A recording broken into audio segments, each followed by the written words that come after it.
നമുക്ക് Easter special mutton കറി ഉണ്ടാക്കാം. അതിനായി എണ്ണ ചൂടായി, കടുക് വറുത്തു. അതിലേക്ക് നമ്മൾ അരിഞ്ഞു വെച്ചിരിക്കുന്ന ചുവന്നുള്ളിയാണ് ഇട്ട് കൊടുക്കുന്നത്. നമ്മളിത് നാടൻ രീതിയിൽ ഉണ്ടാക്കുന്നത് കൊണ്ട് തന്നെ സവാളയ്ക്ക് പകരം ചുവന്നുള്ളിയാണ് ഞാനിവിടെ എടുത്തിരിക്കുന്നത്. നമുക്ക് ചുവന്നുള്ളി നന്നായിട്ട് വഴറ്റി കൊടുക്കാം.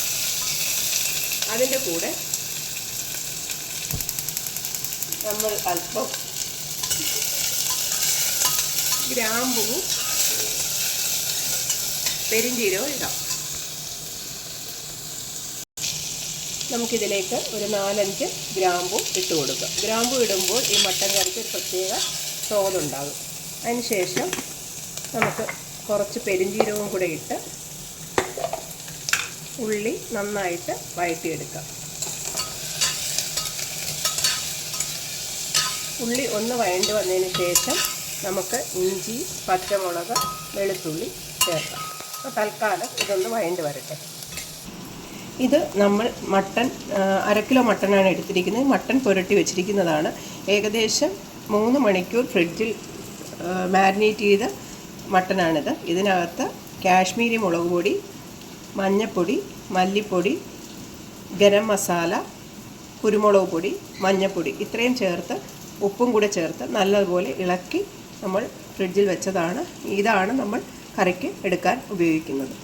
ഇതുപോലെ തന്നെ ഇഞ്ചി വെളുത്തുള്ളി പേസ്റ്റ് ഒത്തിരി നമ്മൾ ഇടത്തില്ല. ഈ കറിയിൽ കുറച്ച് മാത്രമേ ഇഞ്ചി വെളുത്തുള്ളി പേസ്റ്റ് ഇടുകയുള്ളൂ. അതുപോലെ തന്നെ നമുക്ക് ആവശ്യത്തിന് പച്ചമുളക് 3 പച്ചമുളകും 1 സവാളയും അരിഞ്ഞു വെച്ചിട്ടുണ്ട്. ഇപ്പോൾ ഉള്ളി ഏകദേശം വഴണ്ട് വന്നിട്ടുണ്ട്. ഇനി നമുക്കിതിലേക്ക് തേങ്ങ കൊത്ത് ഇടാം. നാടൻ രീതിയിൽ ഉണ്ടാക്കുന്നതുകൊണ്ട് തന്നെ തേങ്ങ കൊത്തിടുന്നത് നല്ലത്, രുചിയായിരിക്കും. ഇനി ഇതിൽ നമ്മൾ നേരത്തെ ചതച്ച് വെച്ചിരിക്കുന്ന ഇഞ്ചി വെളുത്തുള്ളി പേസ്റ്റും കറിവേപ്പിലയും കൂടെ ഇട്ട് കൊടുക്കാം. ഞാനിപ്പോൾ കുറച്ച് കറിവേപ്പില ഇട്ട് കൊടുത്തുള്ളൂ. അവസാനം എന്തായാലും കറിവേപ്പിലയും പുതിനയിലയും മല്ലിയും കൂടെ നമുക്ക് ഇടേണ്ടതുണ്ട്. അപ്പോൾ തൽക്കാലം 2 കതിർപ്പ് കറിവേപ്പില മാത്രമാണ് ഇട്ടിരിക്കുന്നത്. ഇത് നല്ലപോലെ ഇളക്കിയതിന് ശേഷം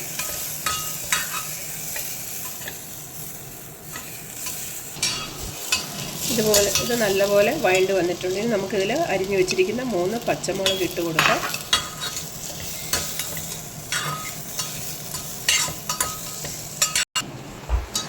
ഇപ്പോൾ ഇതിലേക്ക് പച്ചമുളക് ഇട്ടതിന് ശേഷം മാരിനേറ്റ് ചെയ്ത് വെച്ച മട്ടൻ ഇട്ട് കൊടുക്കാം.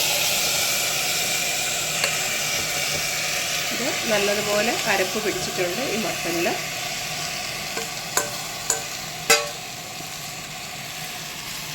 ശേഷം നമ്മൾ അരിഞ്ഞു വെച്ചിരിക്കുന്ന തക്കാളിയും കൂടെ ഇതിലേക്ക് ഇട്ട് കൊടുക്കും.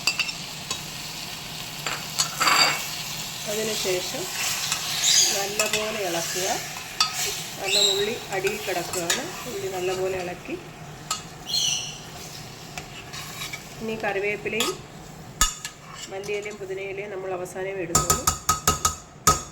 ഇത് നല്ലതുപോലെ ഇളക്കിയതിന് ശേഷം പ്രഷർ കുക്കറിൽ നമുക്കൊരു മട്ടൻ്റെ മൂപ്പ് അനുസരിച്ച് നമുക്ക് വെയിറ്റ് ഇട്ട് ഒരു 3 മുതൽ 4 വിസിൽ വരെ വേവിക്കാം. നമ്മുടെ മട്ടൻ 3 വിസിൽ കഴിഞ്ഞ് റെഡി ആയിട്ടുണ്ട്. ഇത് കുറച്ച് വെള്ളം വറ്റാനുണ്ട്. വെള്ളം വറ്റുന്ന സമയത്ത് നമുക്ക് ഈ അരിഞ്ഞു വെച്ചിരിക്കുന്ന പുതിനയിലയും കറിവേപ്പിലയും, ഞാൻ മല്ലിയില ഇട്ടിട്ടില്ല. പുതിനയിലയുടെ ഒരു പ്രത്യേക സ്വാദത്തിന് കിട്ടുന്നതിന് വേണ്ടി ഞാൻ പുതിനയില മാത്രമേ ചേർത്തിട്ടുള്ളൂ.